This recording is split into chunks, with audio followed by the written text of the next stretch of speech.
here?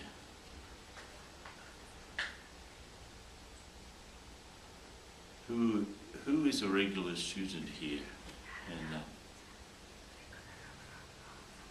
okay. Translation. Yeah. Okay.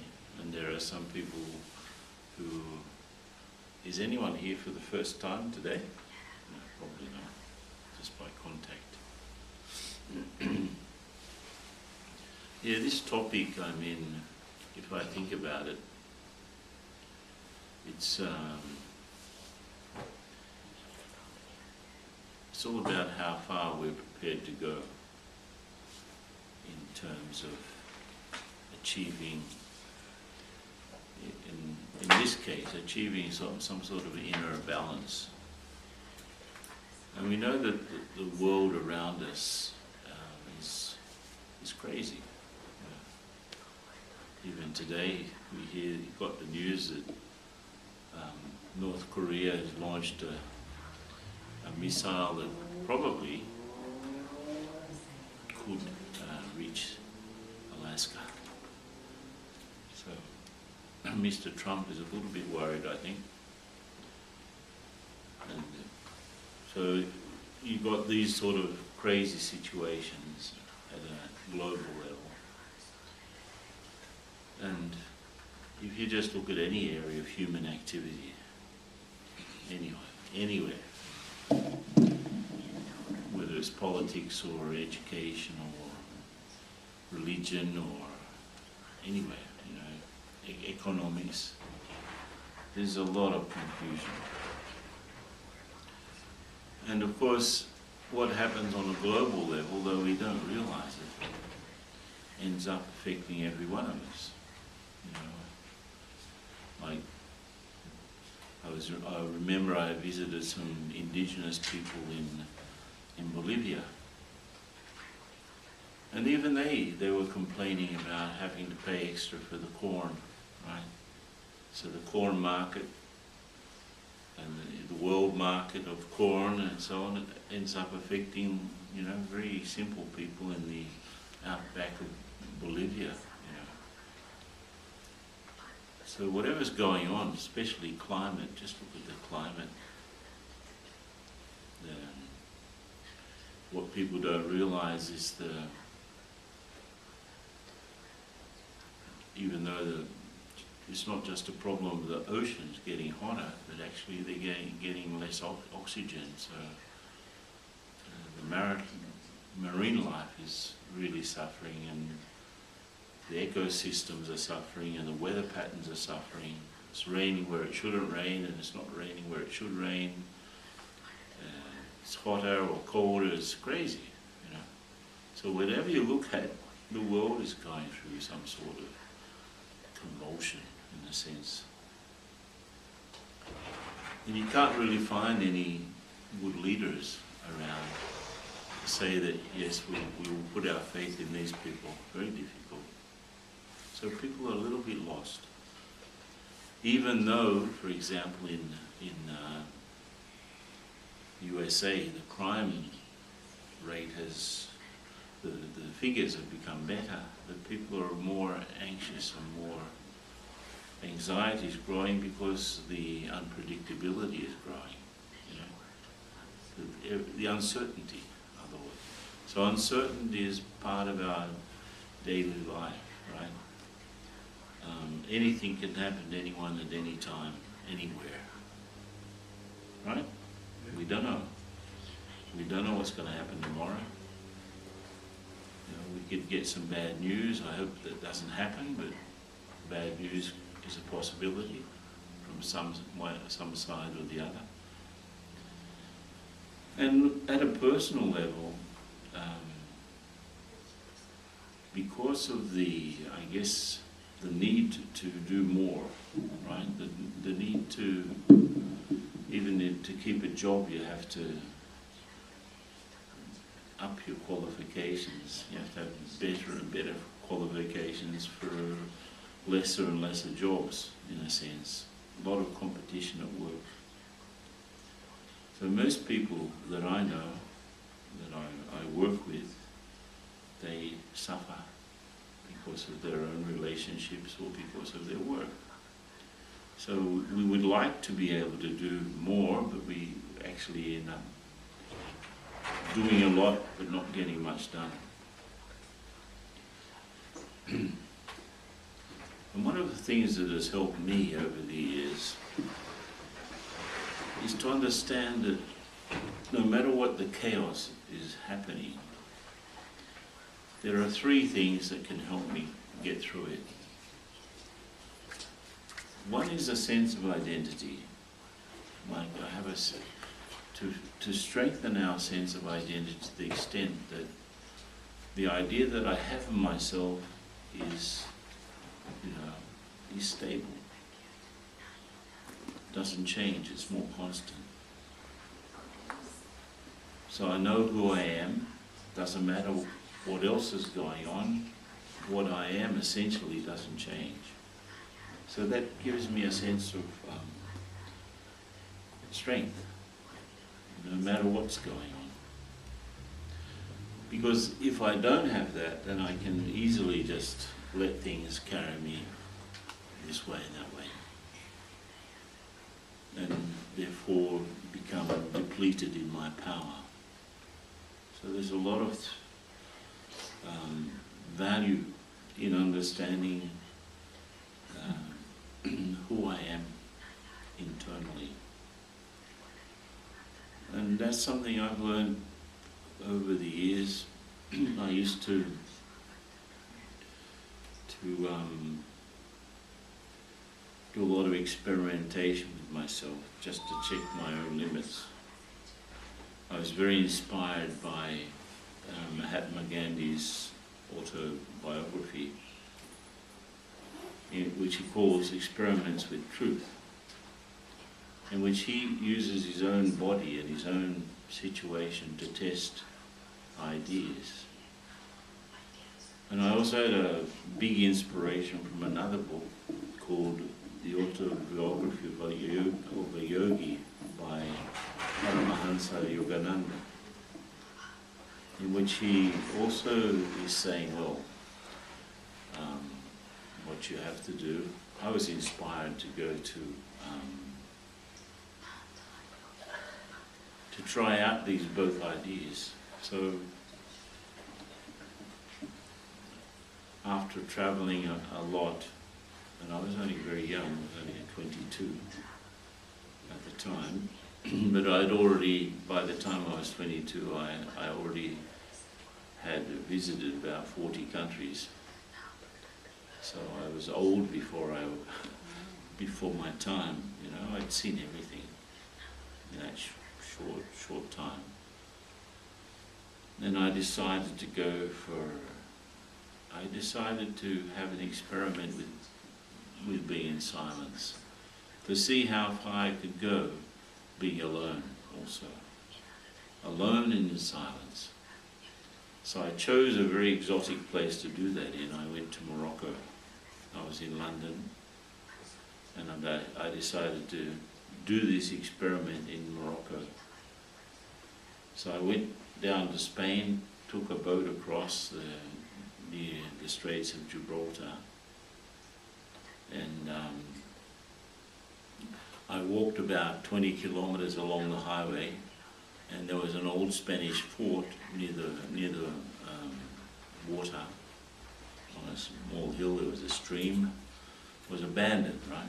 Because that part of Morocco used to be Spanish. And so there was a fort there. So I just went in, cleaned it up, and I moved in. I stayed there for about 6 months. And I just was meditating and fasting, and first time in my life I saw all of the phases of the moon, because it was a dry season, so every night was just clear skies. So, and I was just having this incredible experience, but I realized that I wasn't being very useful for anyone or for anything. What's the use of having some sort of a spirituality if you're alone? And I really understood afterwards that spirituality is much more about facing obstacles than running away from them. Right? So to face, what's the use of, there was the Prime Minister of Israel who was assassinated. He'd won the Nobel Peace Prize with Yasser Arafat. His name was Yitzhak Rabin. And a little bit before he was assassinated by some crazy Jew, one of his own people actually, people were asking him why he made peace with the Palestinians. And he said, his answer became very famous. What is peace unless it's something you do with your enemies? You don't practice peace with your friends. You practice peace with your enemies. You practice spirituality with difficult people, not with easy people, right? If someone's kind and loving and gentle and nice, what spirituality do you have to practice? You have to practice it with people that are sort of, you know, loud and arrogant and difficult. And you don't practice it, in my case, I was in a completely idyllic circumstance, beautiful place, very peaceful, very calm, no, you know, the weather was perfect, not hot, not cold. I could go for a swim when I wanted to, there was a stream, I could get fresh water. The local people sort of adopted me and they brought me food, not much, but enough. And what sort of spirituality is it if it's just to sort of be in a nice place and be with yourself? So the whole thing is connected with difficult circumstances and difficult people. And if we allow the difficult circumstances and people to close us in, you know, I reduce my capacity, I reduce the limits. And in fact, the limits that I think I have are actually self-imposed. This idea I can't, it forms a wall around me. You know, we think that if I create a comfort zone, in fact, it's actually a zone of reduction of limits, right? I've got my little house and my little things and my little, you know, furniture and my little job and my little money and little, and I just stay with that, and my whole life is just going from one thing to the other. Dum, dum, dum, dum. Yeah. Most people set up a sort of a routine, yeah? Family, work, family, work, family, work, supermarket. Family, work, doctor, right? Family, work, family, work, family, work, family, friend. But it's basically, you know, if you just put the points on a map, where you move. And in fact, that routine is like, I don't know if I don't think they have it. In Melbourne they have trams, right? And some countries have trolley buses. You know, it's a bus, but it goes along hanging onto some electrical wire on top. If it comes off the wire, it stops, right? So most people set up their you know, their route. The whole life sometimes passes like that, you know. Some people stay in the same job for 40 years, you know. The same job, the same people. They go home with the same wife, and the same husband, and the same kids, and the same kids ask the same questions to Dad when he comes in. How was work today? Oh, okay. Next day, how was work today? Okay. That's the limit of the conversation that they have. You know, some people live in the same house and they don't talk to each other. Have you seen that? Have you seen that? No. But they keep the conversation to just the basic polite, Minimum. polite minimum. But when was the last time you had a decent conversation with someone? Right? A really deep and meaningful conversation with someone. I remember I worked in the corporate world. I've worked very, this is again something I discovered, that I was able to, it's not only challenging situations and challenging myself to go beyond this. I have a sort of an aversion to being closed in a sense. But I've seen, really highly respected people behaving like little kids. They also have limitations in their vision, right? They can't see beyond what's in front of their nose. Sometimes open your eyes, have a look, see the big picture. Very few people I think I've ever met who can really see the big picture. Most people see their own little world, and that's it. And I don't think it's a question of selfishness. It's more a question that they have not been able to see beyond their own possibilities. They reduce their sense of possibility to the minimum. So this sense of identity, who am I? It's not just I am a spiritual being going through a human experience, but know my capacity also. Know my capacity. And unless I challenge that capacity, I'll probably stay within the confines of my own sort of perception. I remember I was doing some work with a colleague, another Australian actually.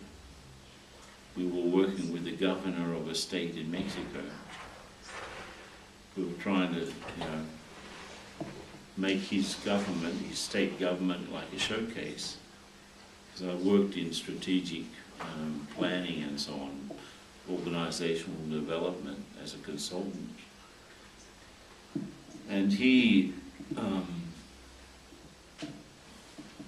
on the basis of his government, the state government, he ran for president. He wrote a book, and he actually asked me to do the preface of the book. I wrote the preface, How to Have a Good Government. So he ran for president of Mexico, and he became the president of Mexico. His name was Vicente Fox.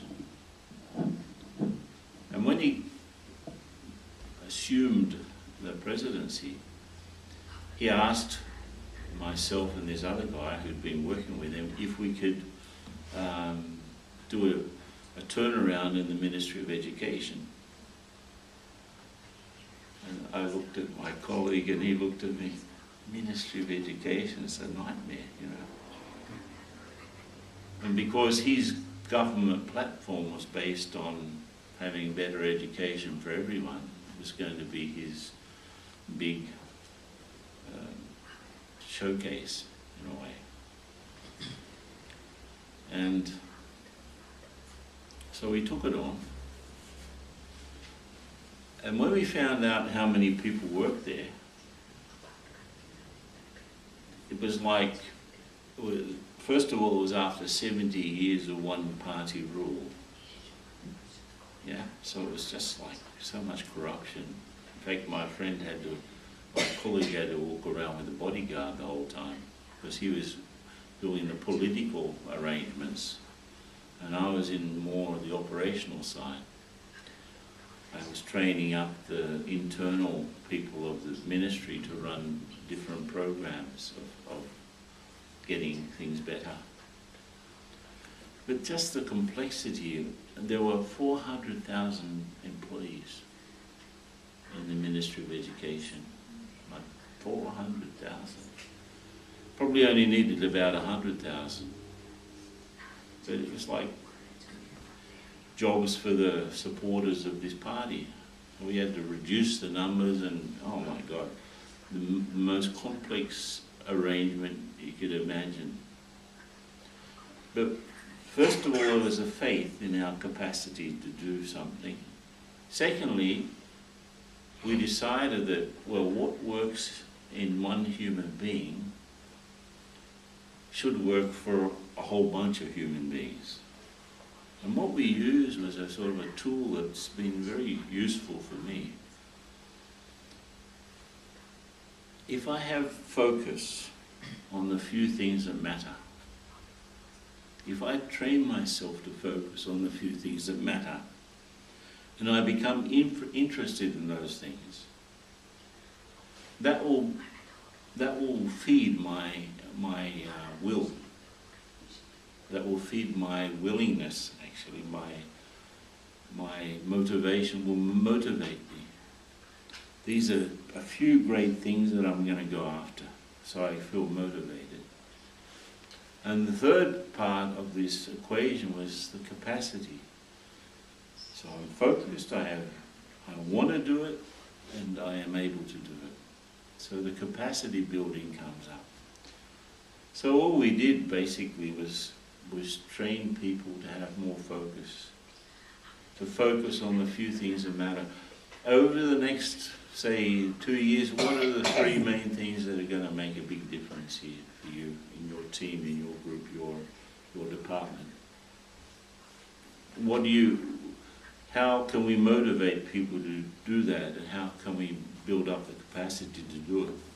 So those three things, focus, will and capacity. Focus, will and capacity is like it was a wheel that we used to steer. And we told the President that the changes that we would initiate probably won't start to show immediately, it will take some time. But we're going to put some things in place here, there, and here and there, here and there, that are going to bring up the whole thing. And that's exactly what happened. So ordinarily, you can imagine working you've been invited by the President of a country to sort out one of the main ministries in a big country like it's got, 80 million people, Mexico.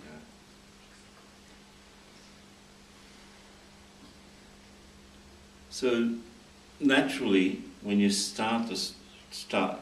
you keep things simple and you just scale up on simple things, you start to have a lot of faith in yourself, right? Wow, you would never imagine if someone theoretically asked you if you could do that, you'd probably say, no way, I'm not even going to touch it with a 10-foot pole, right? I'm away from something like that, but he was so concerned that we had to sort of say, yeah, let's give it a try. So that's happened to me so many times in my life. Let me give it a try. Let me try it out. Even when I went to Brazil, I had an invitation to stay there for 3 months, to start up a meditation center. And I arrived there with a lot of faith and only $200 and not a word of the local language, right? And I had three months to get something happening or come back to Australia. Well, one thing led to the other. And again, you start to believe in your own capacity.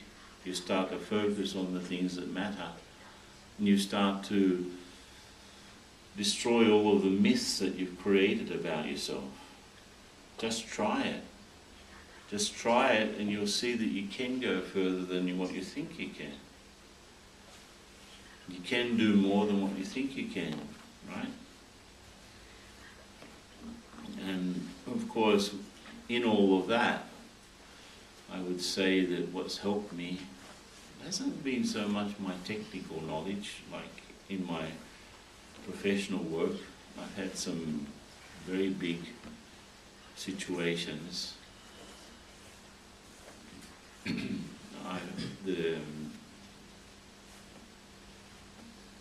The second biggest telecommunications company in the world is called Telefonica. It owns so many mobile setups throughout the world, like China Telecom and so many. Most of the Americas is in their hands. It's a Spanish company. So again, the invitation comes, can you develop a course for our top 1200 on how to lead a high-performing team? I think, well, if the invitation's coming, it's because, I don't know, the universe believes in my ability to do something, so let me do it, right? And got the contract and we did it. But what I see in that is not so much a technical capacity, though I have studied these things, but it's more the clarity that I attribute to my meditation practice. Like I can have a clear mind very quickly. So I clear out the mind, there's no junk, there's no stuff extra. And I can see very clearly what to do. This. Even the most complex situation, what are the couple of things that we have to work on here? This one and this one. You know, there's a story about a big ship that was out in the middle of the ocean somewhere and the engine broke down and they had to fly some engineer to come, you know, from the shore because the people on the ship couldn't fix it. So they flew someone in and he just went down to where it was and he had a look and he tightened up one bolt and it started to work. And then the captain said, how much was it? Well, it was $10,000. But all you did was tighten a bolt. He said, yeah, that was about $2, but the other part, the $9,998, is to know which bolt to turn. Right? So if I have a clear mind, not only a clear mind, a clear heart too, then things become very easy. If there's too much clutter, we reduce ourselves, we reduce our capacity. Because one good thing is having to fight it out with another 20 useless ones. Right? He's laughing. If I laugh, you can translate the laugh too.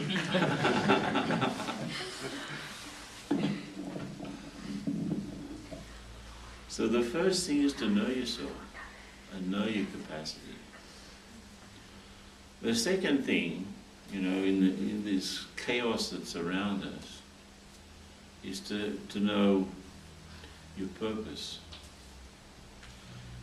Because if you look at the room here, you know, what's the purpose of the light? What is it? It's to shine, right? What's the purpose of the microphone? Huh? To hear. Yeah, to amplify the voice. What's the purpose of the camera? Right? And the flowers to beautify the room, right? So everything that we can see, a table, a chair, your socks, you know, your jumper, microphone, camera, lights, fan, heater, everything has a purpose.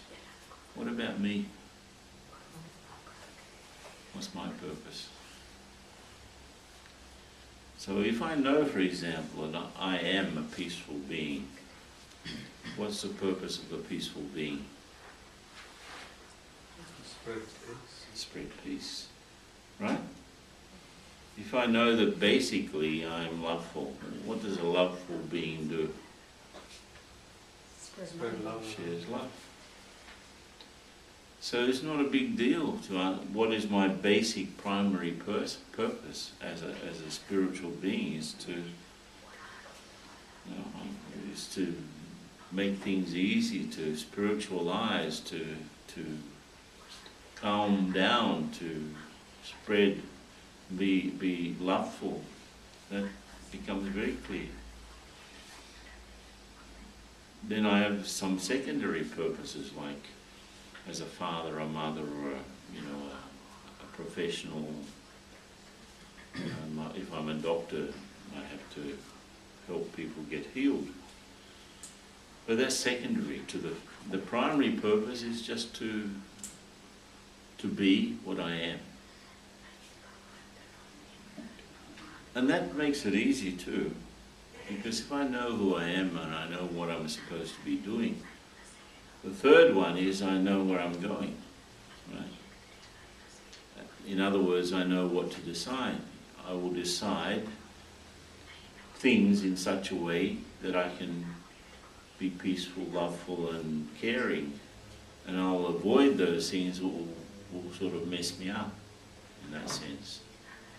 So I will avoid getting imprisoned, right? So most people, relationships become like a ball of lead on the foot, because I have to be, worried about how the other person is or how the other person's feeling, no, I don't need to worry about any of that if I just am able to be what I am. And then let people take care of themselves. I know, for example, that I cannot control events. I can't control any other people. I can only control myself. So why even bother trying to control someone else? It's a waste of time. Have you ever tried to control someone? Children, mothers, fathers, husbands, wives, Do all the time. bosses, workers. You can't. You can't control someone. And the other thing is that if you ask people if they like to be controlled, they will say that they don't. So the person that I'm trying to control doesn't like to be controlled anyway. So,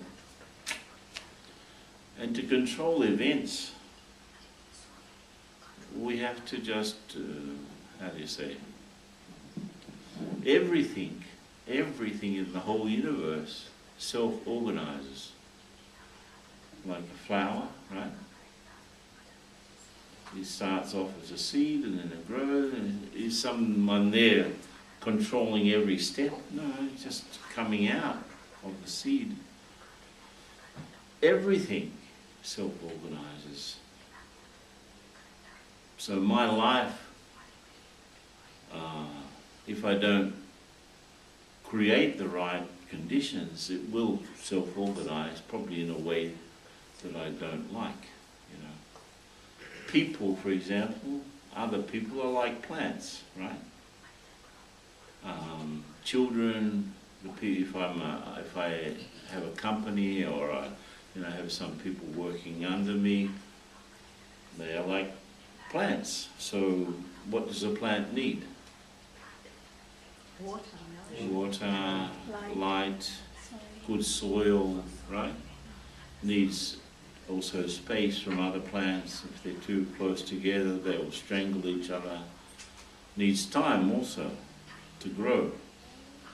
So if I'm concentrating on creating healthy conditions for the people that depend on me in any way, or the people that are around me, they will thrive, right? So I won't get in front of a plant and scream at it, grow, come on, grow.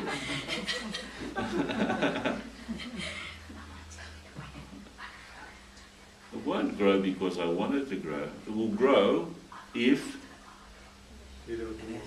I create the conditions. So that's all we have to do, really. Create healthy conditions in which people and things can grow. If I want something to happen, I have to create the conditions for it to happen in. I can't just there be hoping, you know. Right. If I want to be happy and I'm just there waiting to become happy, it won't happen. I have to create the conditions. If you want to have a golden egg, you have to have that type of goose, right? The one that lays the golden egg. You can't be just praying for a golden egg to come. So anything I want, I have to create the conditions for that to happen. So if I want people, in this example,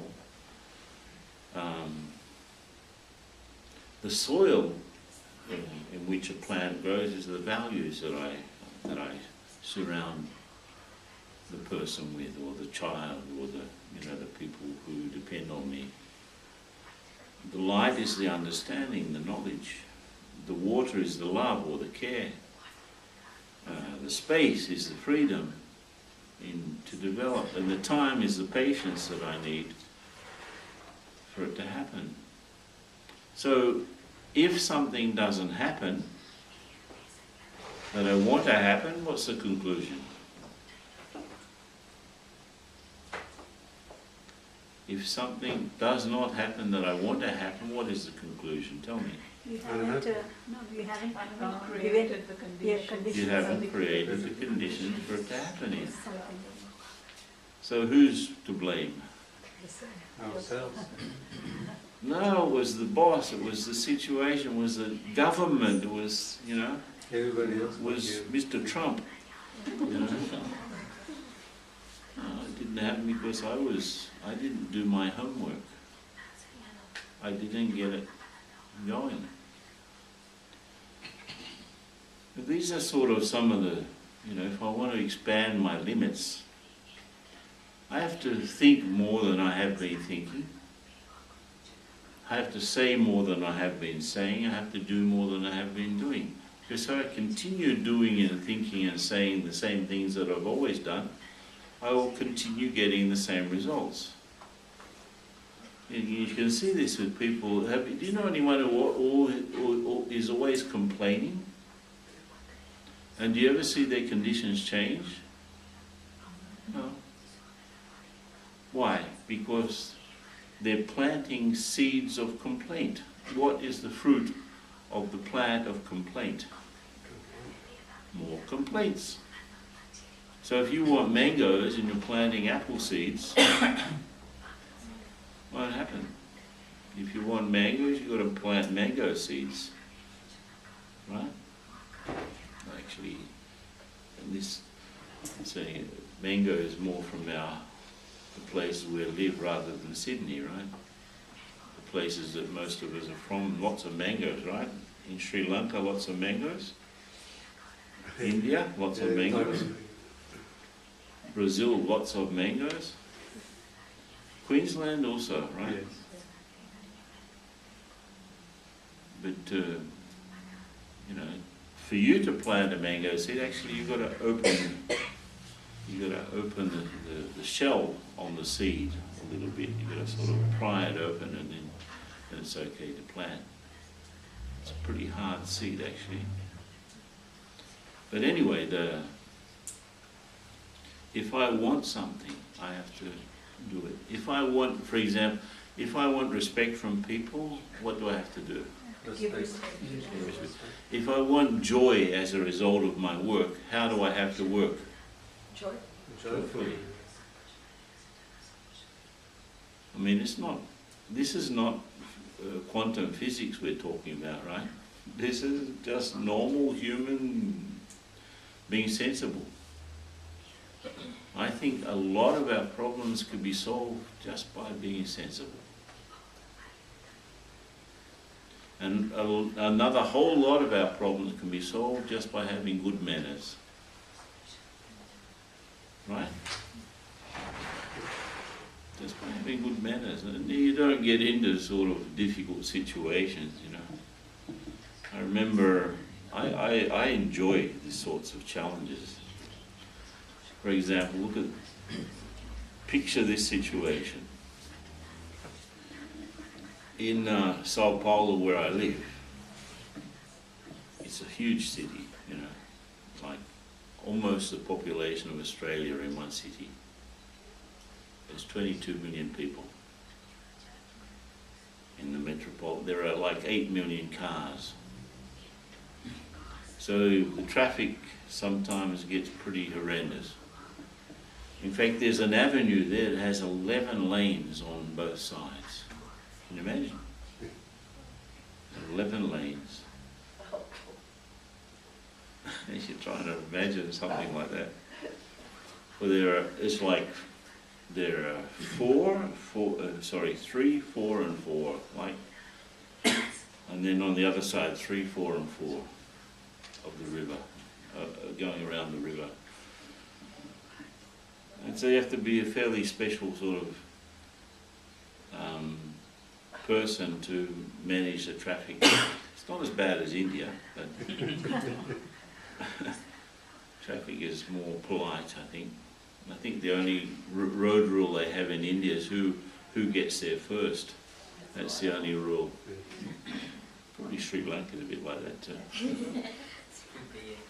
Yeah, I've been to Sri Lanka, so.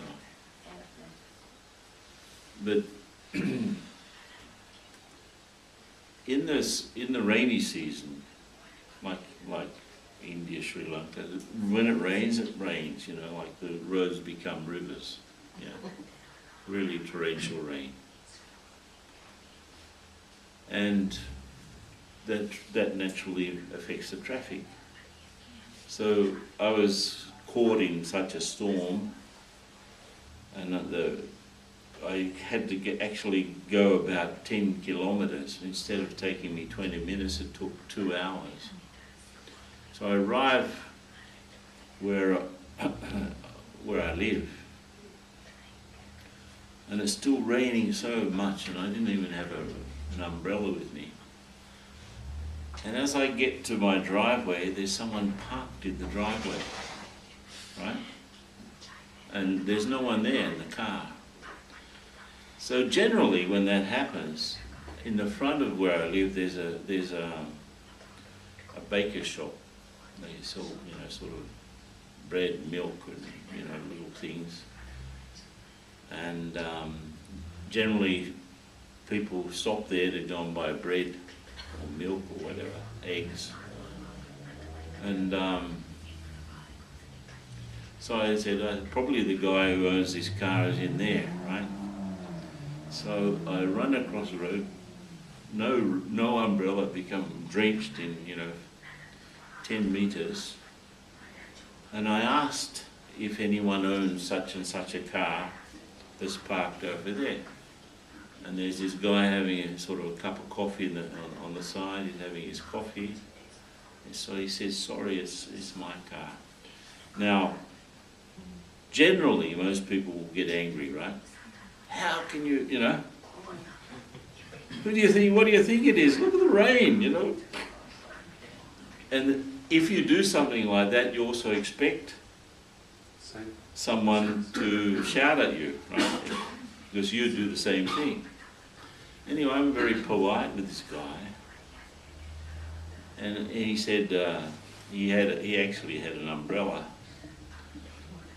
In no way, the place where I live is a meditation centre. And there's a big sign that says, learn to meditate and you'll become calm. Something like that. So how can if I'm wanting to go in there, he thinks that I'm something to do with meditation, right? So I can't shout, right? But not only that, I don't shout. I don't have that sort of nature.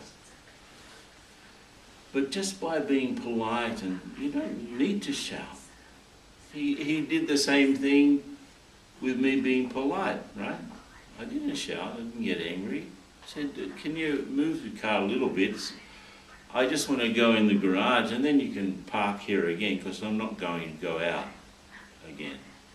He couldn't believe that I was, he said, what do you do there, you know? As while we were looking at waiting to cross the road, he was asking, what do you do? He said, we learn how to meditate, to become calm. Ah, I need a bit of that. And that Sunday actually turned up for a talk. Now, what would have happened if I shouted at him? He probably would have believed what? You know. Your teacher. So where's the... Well, you know, all of this stuff is sort of Just just talk, right? So you see, you can use a situation. You don't need to get angry to solve things. You don't. And you can actually get more done by not getting angry than if you did. So you get upset with this one and that one. You know what happens when you get upset with other people's behavior? What you are saying mentally is, why are you not like me? Because if I were you, I wouldn't do that. But I'm not you. Right? And people that fight, if there's a conflict, what one is saying to the other is, why don't you understand the way I understand things? I don't understand how you understand. Right? Of course the people will not understand the things the way I would understand anyway, never. Everyone will have a different version of the same thing. So you know, we limit ourselves unnecessarily by other people's behavior. Why is he like that? Why did he do like that? Why is... People are what they are. Let them be, you know. I can't change them anyway. I'm probably being judgmental anyway. You know, the person who did that, it could have been the first time in 12 months that he's parked in someone's driveway. And after all, haven't I ever parked in someone's driveway? Never? Yes, I have. Just for a few minutes. Like this guy parked for a few minutes to get some bread. Actually, he stopped to have a cup of coffee too. But you know, all of us do that sort of thing. So why get upset? Why do we get upset with other people? Because we expect them to behave a different way? Because we can't understand why they are like they are? We are also irritable, and therefore the other person is provocative. If you put a provocative person with an irritable person, what happens? Fireworks. Fireworks, yeah. And you know, the problem is not, they say people have a short fuse, right? You've heard that expression, a short fuse? That means the wick is very tiny, so it explodes very quickly. But the problem is not the fuse. The problem is the explosiveness, right? Even if I had a fuse that was 10 meters long, sooner or later I'll explode, right? But if I don't have an explosive nature, I can have a half-inch fuse and still won't explode, right? So the problem is not the match which the other person provides. It's not the length of the fuse. The problem is my explosiveness. I remember someone said to me, this is how we limit ourselves, right? I was able to tolerate the first time, could tolerate the second time, the third time, the fourth time I just, exploded. And I said to the person, well, you weren't even tolerating the first time. What you were doing, you were accumulating explosive material, right? So you weren't actually tolerating, you were counting, right? 1 time, 2 times, 3 times, blah. And 1 time, 2 times, 3 times, then the blast. So what's the limit of tolerance? If I understand someone and something, there's no limit. What's the limit of patience? Patience is not watching a watch, you know. It's not counting. And also loving, you know. I hear people saying, I gave you so much respect, and look how you're treating me. Right? It's like I gave you 10 times respect and you only respected me once. It's not fair. I loved you. I gave you the evidence of my love at least 15 times last month and you nothing. That's not being loveful, it's counting. You know, we're not sort of accountants, are we? Bookkeepers. I did this, so you did that. I did this much, you have to do that much. That's not what love is. Right? So we limit ourselves. We think, well, I can only make it to 10. I can't do 15 or 20. I can only make it to 3, not 4. Yeah? We limit ourselves. So we should free up our spiritual energy. It's being strained. It's being sort of guided through a very narrow passage. Of course, it's not enough. And I found that when you don't carry things in your mind from other people's stuff and other people's rubbish, right? And you don't carry in your heart, memories that are not so great about people, then things are clear and easy. There's no limits, there's no boundaries. So these are some of the ideas that I wanted to share. But it all starts off with meditation practice, actually, which is about coming to know yourself deeply and being able to access what your true value is.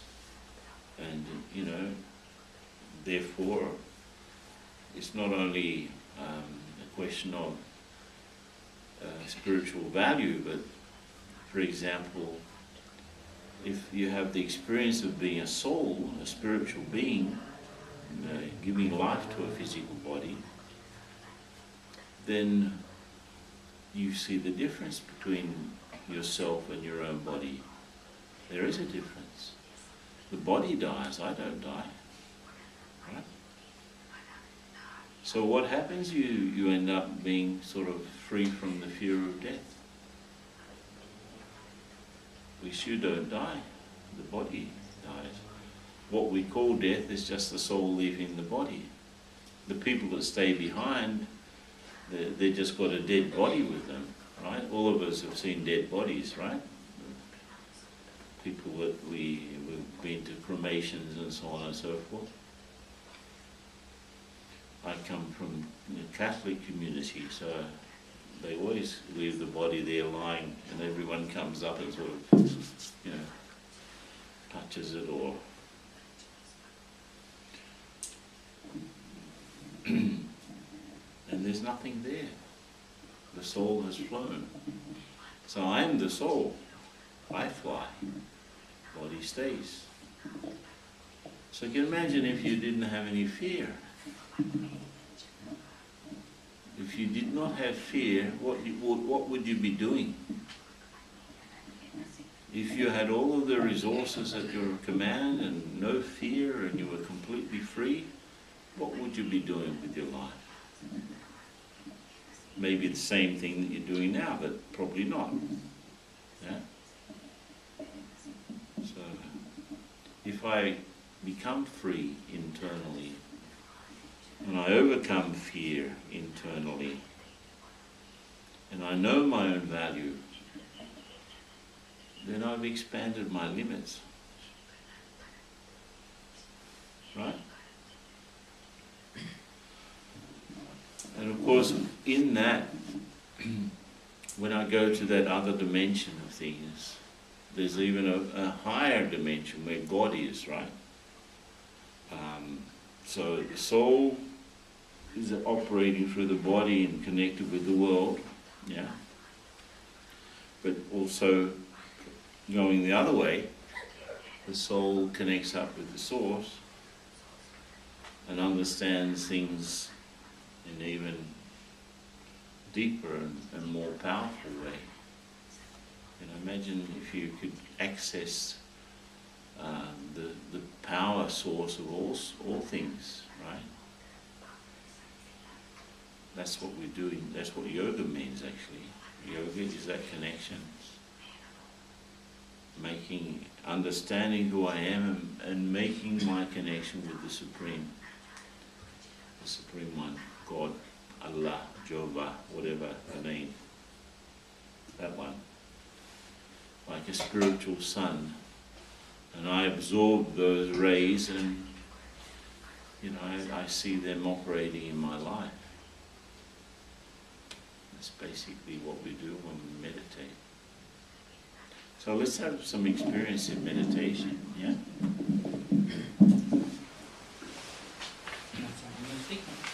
Yeah, a little bit of background music.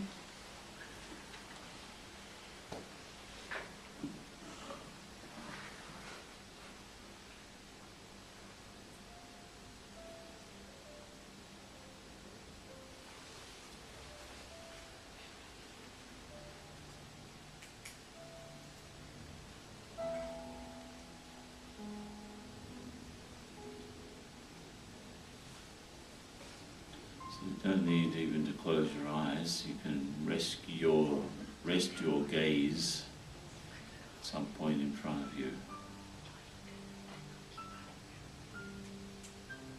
And just become aware of being the soul, just as you're seated on your seat physically. Just imagine a subtle seat behind the eyes, about in the middle of the forehead, a few centimeters back, which is like the headquarters of your conscious energy. It's where you are sitting mentally, and it's where you listen to things and see things. It's where you decide things and feel things and think things. So just become centered in that place, being the soul operating through the physical body, actually giving life to it. At some point in the past you came into the body when it was still in the mother's womb. At some point in the future you're going to leave it too. And you can't take it with you. So I am this spiritual being. And mentally I remember a dimension of light beyond here. On the screen of my mind I picture this very subtle spiritual sun that human beings have called God by many names. And mentally I'm in front of that one, just absorbing that spiritual energy, just absorbing that love and power and peace.